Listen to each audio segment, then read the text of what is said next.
We're going to now explore another area where drug therapy and physical therapy are really nicely linked to one another, and that is the medications used to treat Parkinson's disease.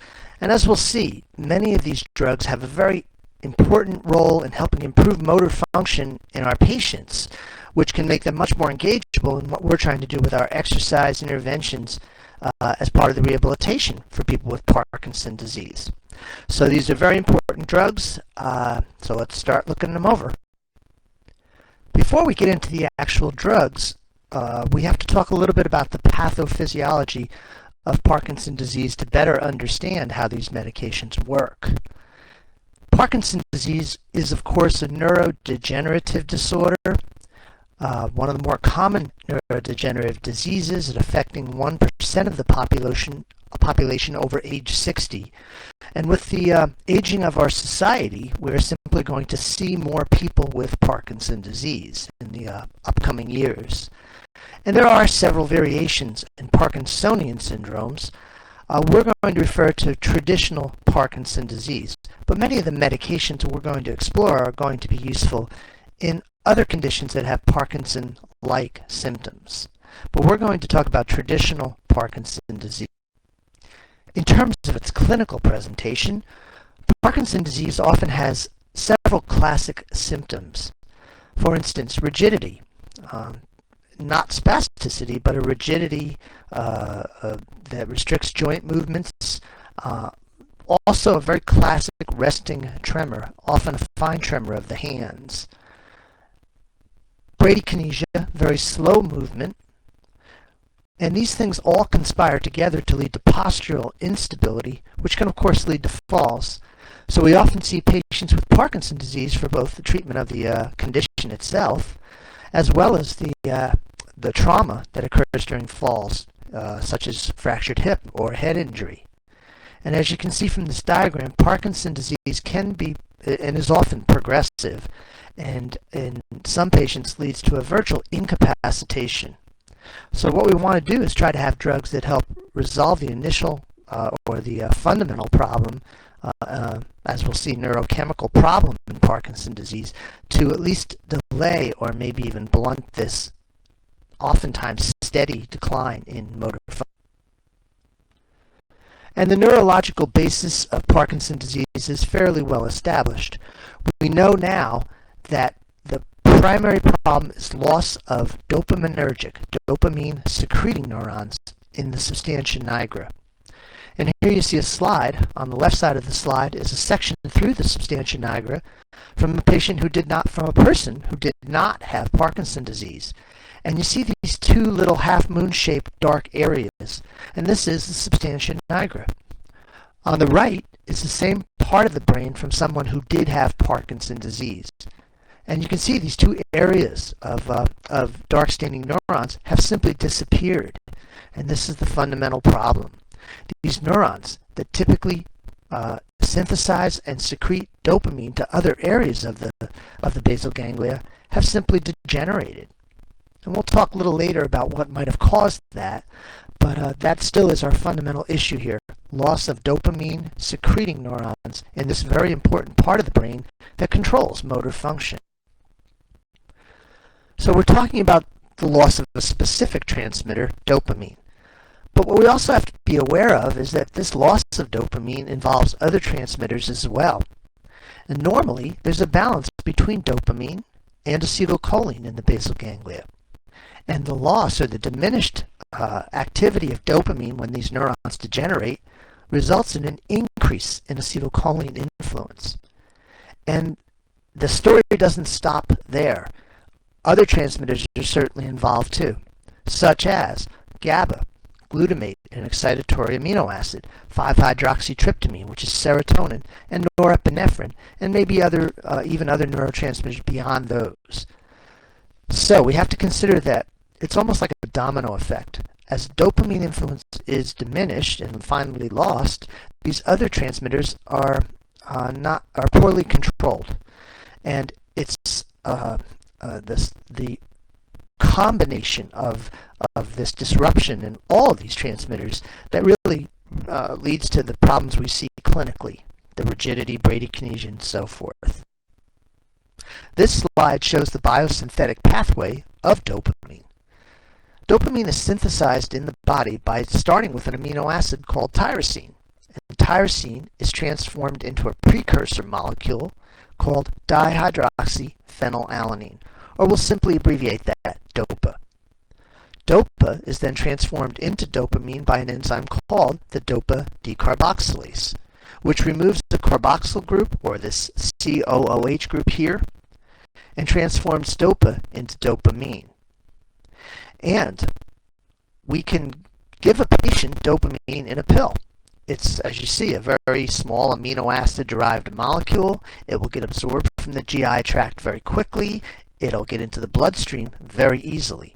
But it won't do any good in a patient with Parkinson's disease because, of course, dopamine does not cross the blood-brain barrier.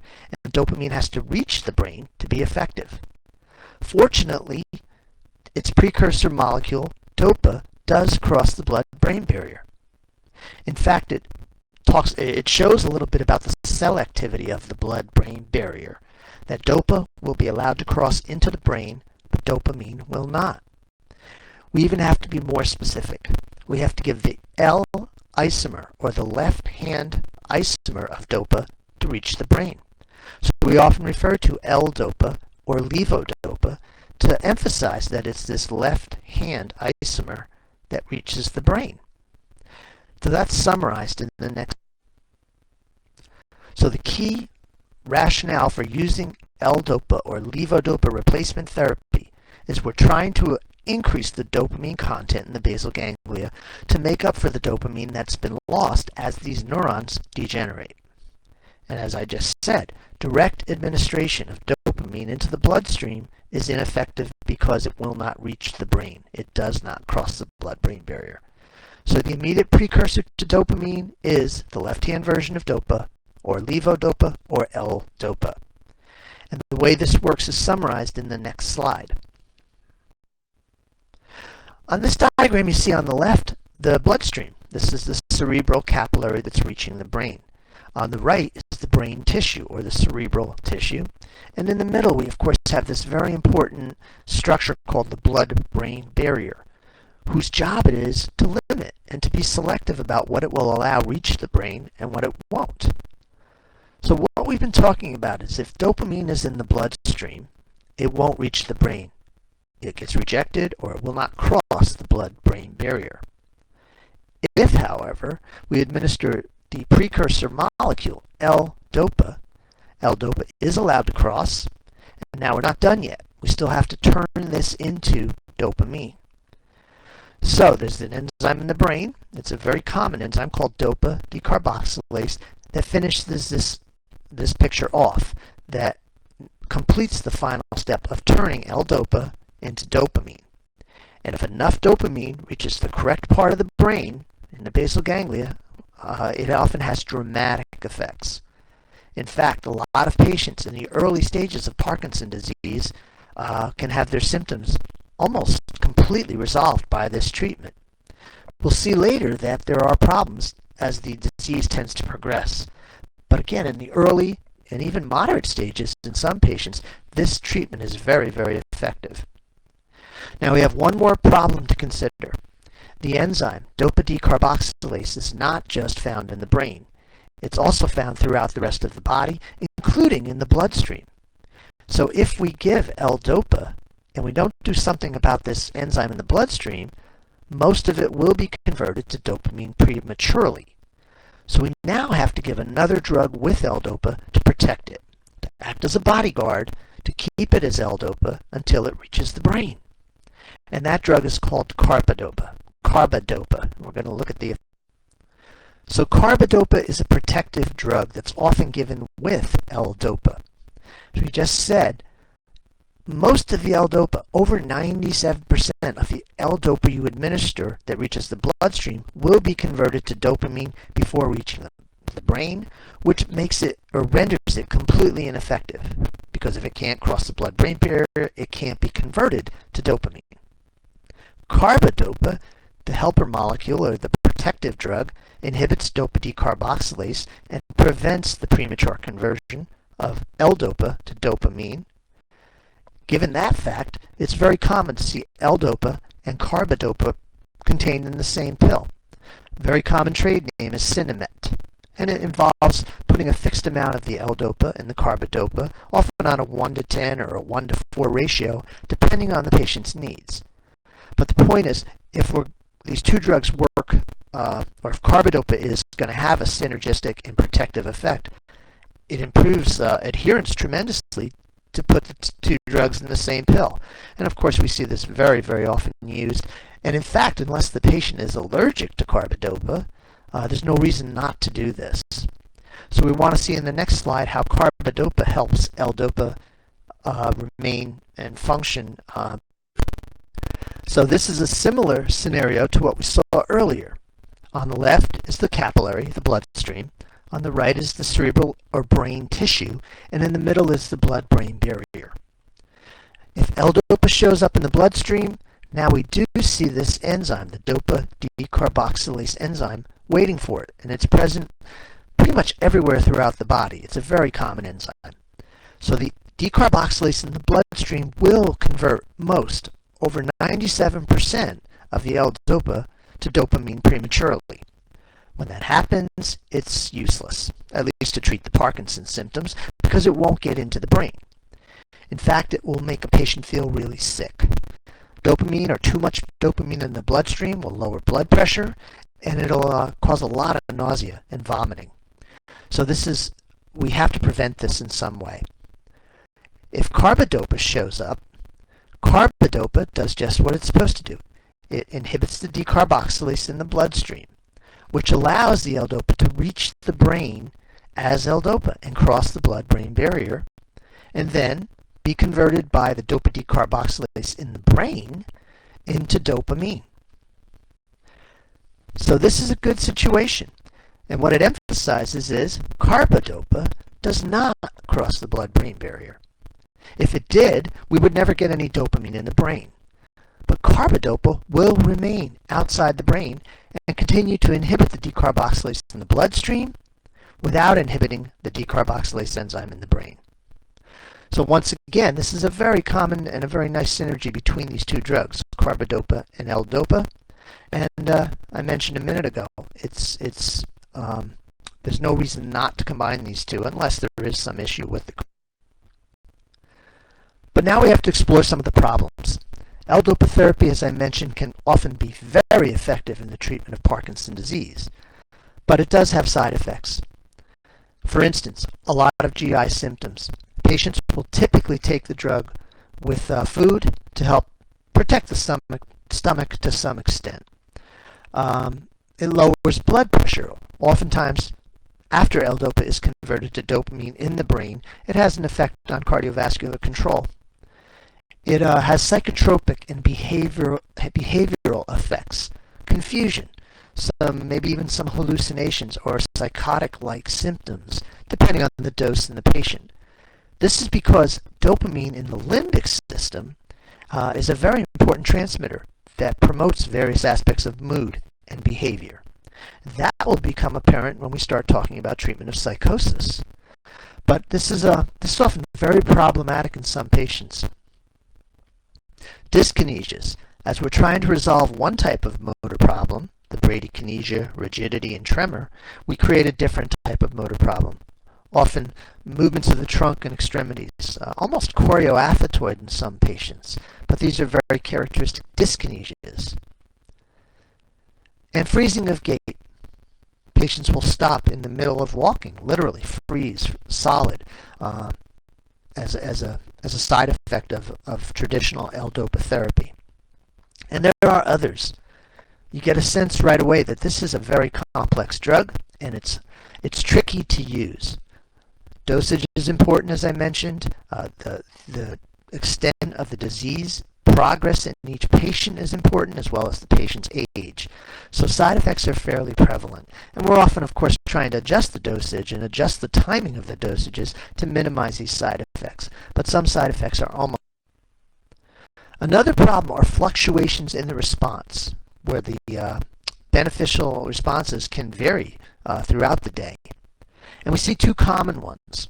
The first is called end-of-dose akinesia. and if you explore the name here, the person's at the end of the dose cycle, and they literally stop moving, akinetic. So it's a decreased response toward the end of the dose cycle. Patient got their morning dose at breakfast at 8 o'clock. They're going to get their next dose with lunch at noon, and you see the patient at 11:30 in the morning, and they literally freeze. It's typically due to the fact that the patient runs out of drug. And oftentimes is resolved to some extent by increasing the dose or providing a more sustained release form of the drug. So a lot of our patients are taking Cinemet SR, the SR meaning sustained release, where we're trying to give them more of a plateau effect between each dose. We get less of a sharp peak and less of a sudden valley after the drug is administered. So it may give them a bridge from one dose to the next. A second fluctuation is a little harder to understand. It's called the on-off phenomenon. Here, the response to the drug will fluctuate within the dose cycle. A patient may take their drug, let's say they take their morning dose with breakfast, and their motor function looks really good. And maybe we're working with the patient at this point, and we call that the on period. But then it looks like somebody flips a switch and the drug stops working. And the patient either has a very diminished or even akinetic episode. But if we wait, even before more drug is administered, the motor function begins to return to some extent. Another on period. So this is harder to understand and harder to explain. It may have something to do with the idea that the L-DOPA that's being administered as a drug has some impact on any surviving neurons that are still in the basal ganglia and are still synthesizing dopamine. We know that there's clearly a relationship here between the drug and, again, any endogenous surviving production of dopamine. And it seems to be maybe this on-off phenomenon is the influx of the drug, the dopamine from the drug, is shutting down these surviving neurons. So we get an on period, then an off period, and then a recovery of the neurons where we have another on period. So as I keep saying, it's a little harder to understand, and it's a lot harder to deal with than maybe end-of-dose akinesia. So these are two common fluctuations in response. They tend to occur usually if a patient's been on the drug now for several years. Maybe the patient got really good responses initially, but now they've been on the drug 3-4 years, and we start to see these occur. The most serious problem, though, in L-DOPA therapy is shown in the next slide. Oftentimes, our most serious problem with L-DOPA therapy is that the drug stops working, and that we have a diminished response with long-term use. For example, a patient may have been on the drug for about 4 or 5 years or so of continuous therapy, and the drug simply is not working anymore. This might have been a patient that responded very well to the initial treatments, and over the years, it looks like the drug just is starting to not have as good a punch that it used to. Of course, they're increasing the dose, they're adjusting the dose, but still, 4, 5, 6 years down the road, it just doesn't work anymore. And the reasons for this and the impact on how we treat Parkinson's disease really falls in two schools of thought. One school is that the body is slowly becoming tolerant to the drug. If you think that's true, maybe delay the administration for as long as possible, because L-DOPA is still one of the most effective treatments we have when it does work. The problem with this idea is that tolerance doesn't usually occur this way. Tolerance to drugs typically occurs over the course of a couple of weeks, not a couple of years. But still, if you think this might be an issue, maybe not give the drug right away. The other school of thought is that the disease itself has been getting worse and worse. And at some point, you simply have lost so many neurons in the substantia nigra that you can't supply enough drug to make up the difference. If that's true, then there's no real reason to hold off on giving the drug. You may as well use it as soon as the patient really needs it. If anything, we're seeing more of a delay in administration.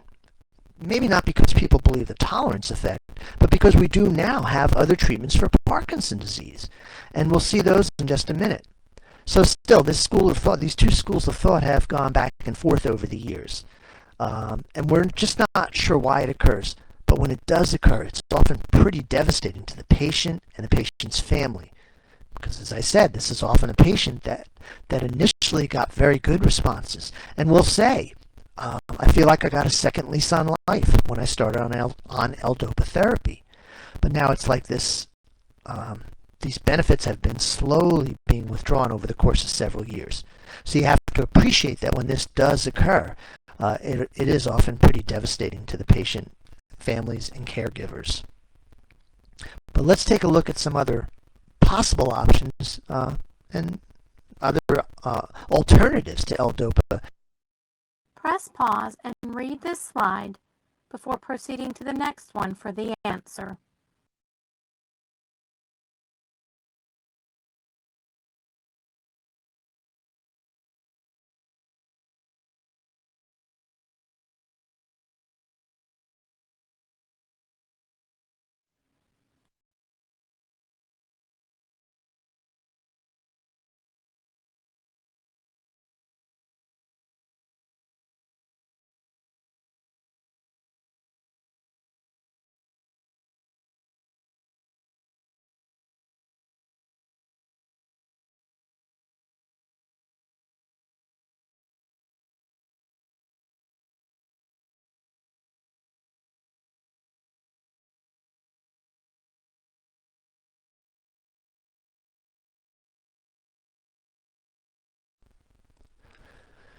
So the good news is, over the years we've developed this growing list of other anti-Parkinson medications, and we'll go through each of these in order, starting with the dopamine agonists, the COMT inhibitors, anticholinergics, two drugs, the MAO-B inhibitors, and then finally a single drug called amantadine.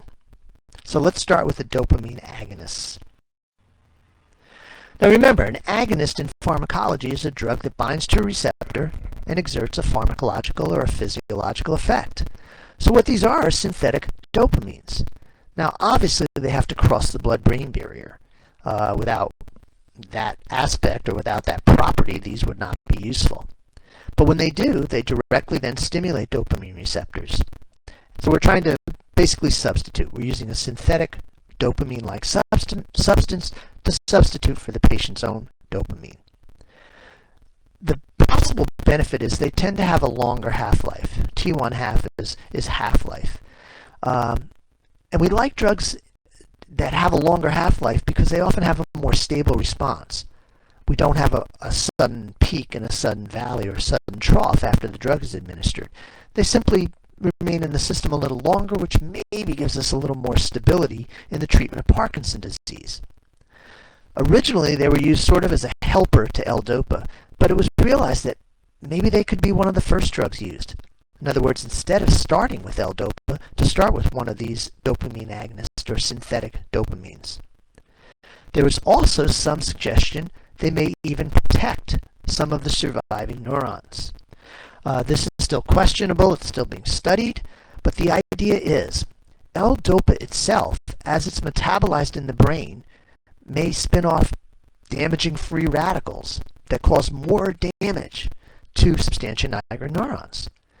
If that doesn't happen with dopamine agonists, they may not necessarily protect the neurons, but they certainly won't cause more damage. So as I said, there's a lot of remaining interest in using these drugs earlier in the course of Parkinson's disease because they may actually protect the neurons or at the very least not damage them even further. And here's a list of the ones we currently have. Bromocriptine was the first one developed, and you can see right now there's about 5 or 6 others. One of them, the last one on the list here, was developed as a patch, which I thought was going to be a real breakthrough because patches, we like them. They tend to give a more sustained and continuous influx of the drug into the bloodstream. It hasn't really become super popular, but it is this option. Still, there are, as you can see, several, 5, 6 options in treating Parkinson's disease as an alternative to L-DOPA. And we're seeing these certainly used, if not as a helper to more traditional drugs like L-DOPA, or even as the initial or primary treatment. It's been a very nice addition. So we have to talk a little bit about problems of dopamine agonists. A lot of these problems are very similar to what would happen if we had too much dopamine in the body. And I stressed earlier that dopamine does cause nausea, does cause vomiting, so that's understandable.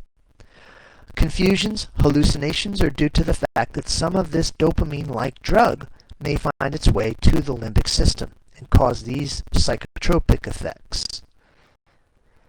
Postural orthostatic hypotension. Again, dopamine tends to lower blood pressure, so we simply have to be aware this is a possibility, and again, very understandable when we compare these synthetic-like dopamines to dopamine itself. And finally, dyskinesias. Mentioned this earlier with L-DOPA. As we try to treat one type of motor dysfunction, we may cause a different type. So, as I said, these problems are certainly understandable. They're often dosage related, and we try to find the dose that causes the best improvement in motor function without these side effects. Now, our second option in this alternative or supplementary list of drugs is the COMT inhibitors. COMT stands for catechol-O-methyltransferase. It's another enzyme in the bloodstream that's going to try to destroy L-DOPA. So the COMT inhibitors, if they're administered with L-DOPA, will allow more L-DOPA to reach the brain as L-DOPA. It's another bodyguard drug in the sense that two things can happen to L-DOPA in the bloodstream. It can get upgraded to dopamine, which is not beneficial because dopamine won't make it to the brain. We have carbidopa to inhibit that step, but this enzyme will degrade the L-DOPA to a byproduct, 3-O-methyl-DOPA, which is useless. Again, it's been destroyed. So we have this drug, or these types of drugs, to inhibit that other enzyme. So now we have two bodyguards, one on either side of the L-DOPA, to retain it as L-DOPA until it can reach the brain. If this is helpful, it may decrease the fluctuations we talked about earlier, especially the on-off phenomenon, and increase the amount of on time when the drug is actually effective. And the drugs in this category, there are two so far. Tasmar was the first one. It had a lot of side effects. Comtan is a newer version, which is somewhat better tolerated. So one more time, this is another set of drugs that are trying to protect L-DOPA. So here again is the scenario we've seen twice already. Bloodstream on the left, brain on the right, barrier in the middle. L-DOPA now shows up in the bloodstream, and we see this second enzyme called COMT. COMT degrades L-DOPA, as I said, to this byproduct called 3-O-methyl-DOPA, which eventually leaves the blood through the urine and is excreted out of the body, so we haven't gotten any benefit at all. The COMT inhibitors do their job. They'll inhibit this enzyme, and now we know the scenario. The L-DOPA will be allowed to cross, and we still have to undergo the last step, convert the L-DOPA into dopamine once it reaches the brain, but if enough L-DOPA accumulates in the brain, we may get very beneficial effects. So one more time, this is an important role of the COMT inhibitors. So given the fact that we now have the COMT inhibitors, it begs the question of why not combine all three drugs in the same pill. In other words, we have L-DOPA as the cornerstone of the treatment.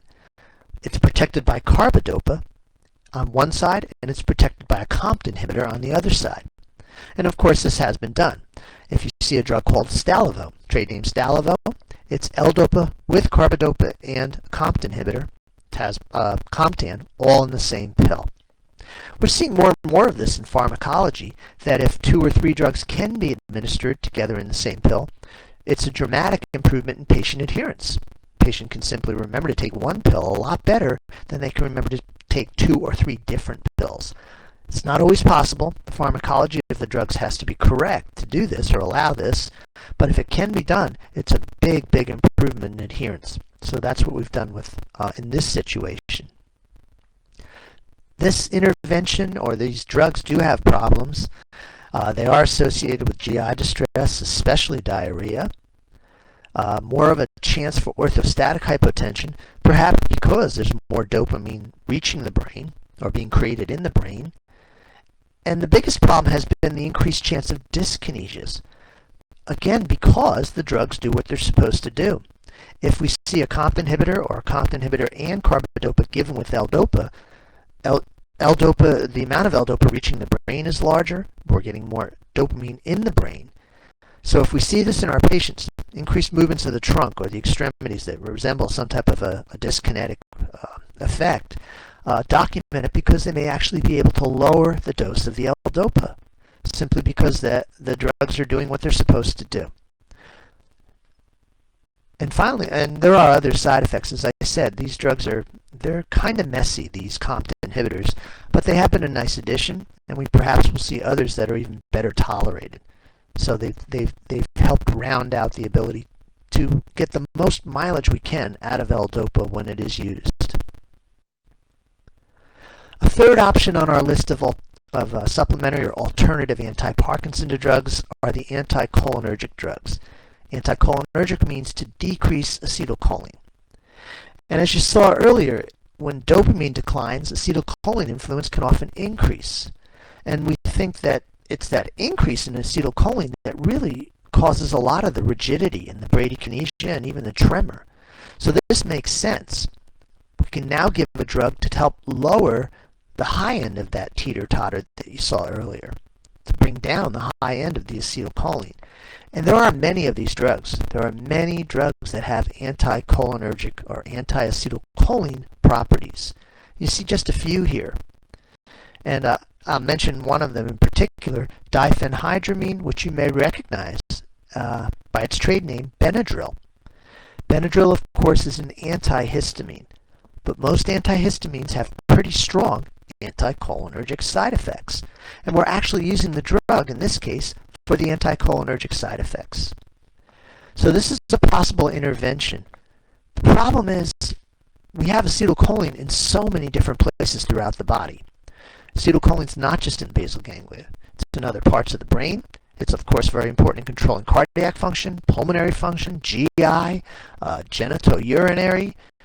So when you start to impair acetylcholine, you may start to see this, what I call, package of anticholinergic effects, typified by things like dry mouth, constipation, urinary retention, fast heart rate. So these are all due to the same effect, that we're affecting acetylcholine throughout other parts of the body. So what we see in people with Parkinson's disease is a low dose of one of these drugs may be helpful in the early stages. But in a lot of patients, as you start to increase the dose, you start getting these other anticholinergic effects in other body parts, other tissues, which really limits its use at higher doses or in more advanced Parkinson's disease. So it is an option, but as I said, you may not see it used as a patient starts to progress into more advanced stages of the condition. Now, the MAO-B inhibitors. MAO stands for monoamine oxidase. There's two types in the body, type B and type A. Type B seems to be more important in metabolizing dopamine in the brain. So here's what we're trying to do. If dopamine is present in the brain, either released from surviving neurons or created by from L-DOPA, this enzyme breaks it down. And we just try to slow that down a little bit to get more mileage out of any dopamine that is present. This is done a lot in pharmacology. If we have a substance in the body that's doing something beneficial, figure out which enzyme breaks it down and inhibit that enzyme. And that's certainly the scenario here. There are two on the market. Saligeline has been on the market for quite a while, and a newer drug, rasagiline, has joined it. And obviously they're often combined with L-DOPA to increase and prolong the effects of the L-DOPA once it reaches the brain and is eventually converted to dopamine. And these drugs are fairly well tolerated. These drugs don't tend to cause too many side effects themselves. If we're seeing side effects, it's typically related to the fact, again, that the L-DOPA is, that the dopamine that's created in the brain is surviving longer, so we may see more nausea, more dyskinetic effects. But again, that's due to the increased quantity of dopamine in the brain, not really due to these drugs. And it's another situation where some preliminary evidence suggested that if you started patients on these drugs early, they may not progress as quickly, that they may protect surviving neurons. A lot of this initial information was refuted to some extent, but still there is this thought that by inhibiting dopamine breakdown, we may prevent or delay the production of harmful free radicals, which would, if they're produced, cause more damage to the surviving neurons. So this, again, is still being studied. We're not totally ruling out the ability of these drugs to help the neurons that are still functioning to survive longer. And finally, a single drug called amantadine or Simitril. It was actually developed to treat the flu, to treat influenza type A. And it's a common scenario where a patient with the flu also had Parkinson's disease. So when they used the drug to treat the flu, the patient noticed that his or her Parkinson's symptoms were somewhat improved. So of course what we do then is study the drug in more detail and do randomized control trials in populations with Parkinson's disease to see if it really works. And in fact it does. It doesn't work the same way in resolving the flu and Parkinson's disease. In Parkinson's disease, it works by blocking this very important receptor in the brain called the N-methyl D-aspartate receptor. This receptor is normally excited by amino acids like glutamate and aspartate. So by inhibiting this receptor, we're possibly preventing overstimulation by these excitatory amino acids. And the good news here is we may be able to get better motor effects with less chance of these very common dyskinesias that we've seen pop up with a couple of the interventions from L-DOPA and so forth. It does have problems. Patients may have more of an orthostatic hypotensive response. They may have more psychotropic effects, again, confusion, hallucinations. This drug may cause darkening of the skin, almost like liver spots, which can be, quite problematic and even quite take a long time to go away. It's not a very common drug. It is starting to gain some more popularity and more acceptance in people with Parkinson's disease. And it's just basically a gun in the arsenal here that we may help some people with Parkinson's disease. So we have these various interventions, pharmacological interventions, that can be mixed together and matched and so forth. We have to now consider what is the impact on our patients, especially the ones that we're going to be particularly aware of in a rehabilitation setting.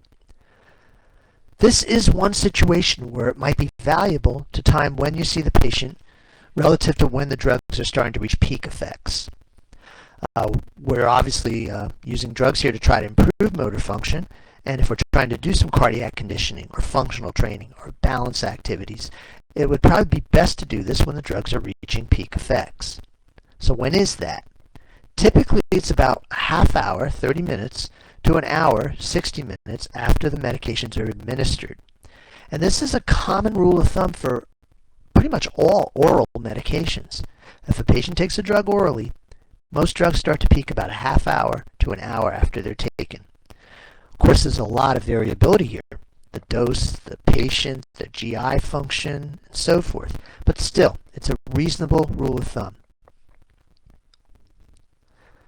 So we have to recognize that drug therapy and physical therapy or physical rehabilitation are helping each other tremendously. And I mentioned this at the very beginning. There have been two good randomized controlled trials showing that if you have two groups of people, one group gets just drugs and the other group gets drugs and physical therapy, the group getting both, the rehab and the drugs, simply progresses better. And of course we see this all the time, but it's nice to see it documented. So it's, as I said initially, one of the really key areas where the drugs are really helping us get the most out of what we can do with our interventions. And by doing so, we may actually make the patient less reliant on certain drugs. So again, that's good news. Press pause and read this slide before proceeding to the next one for the answer.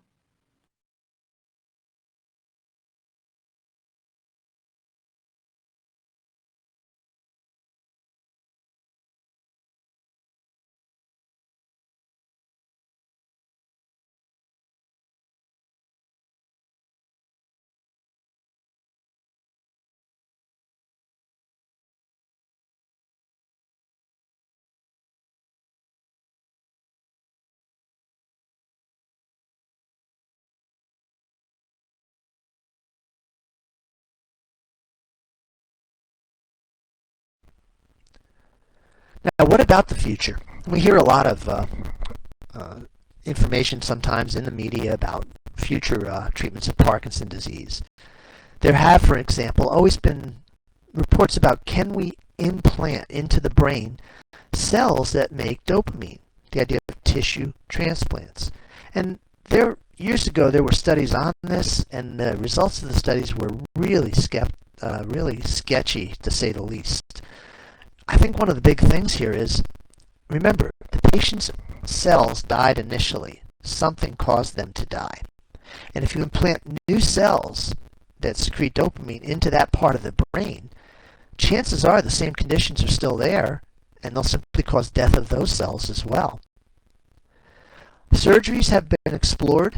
There have been some limited focal surgeries and some use of these deep brain stimulators. In a lot of patients, especially in advanced Parkinson's disease, when drug therapy is no longer effective, may consider some of these deep brain stimulators. And we don't have time here to go into all the details, but it's sort of like a pacemaker to the brain. Some patients do extremely well on these. There are obviously issues here, infection, scarring, and so forth, and we're not sure about the long-term effects of these deep brain stimulators. But it is certainly an option for the patient that has maybe exhausted all of the drug options. The biggest consideration for the future is, why are these cells dying? Is there some toxin that's initiating this process? And our current thinking is, we know there's a genetic issue, that we may have a certain cohort of the population that has a genetic predisposition that's triggered by possibly some type of an environmental toxin or other toxin. We haven't found a smoking gun yet. We haven't been able to put our finger on one specific item or toxin that's doing this. But it's certainly food for thought.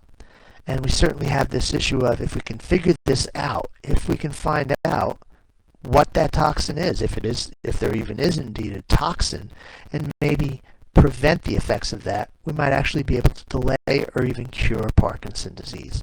So it's an interesting area of research, and it's certainly something we want to stay aware of, any advancements in this area. So that's our conclusion of anti-Parkinson drugs. There have been some remarkable advancements in this process, but clearly we still have a long way to go to more effective treatments and maybe even someday a cure.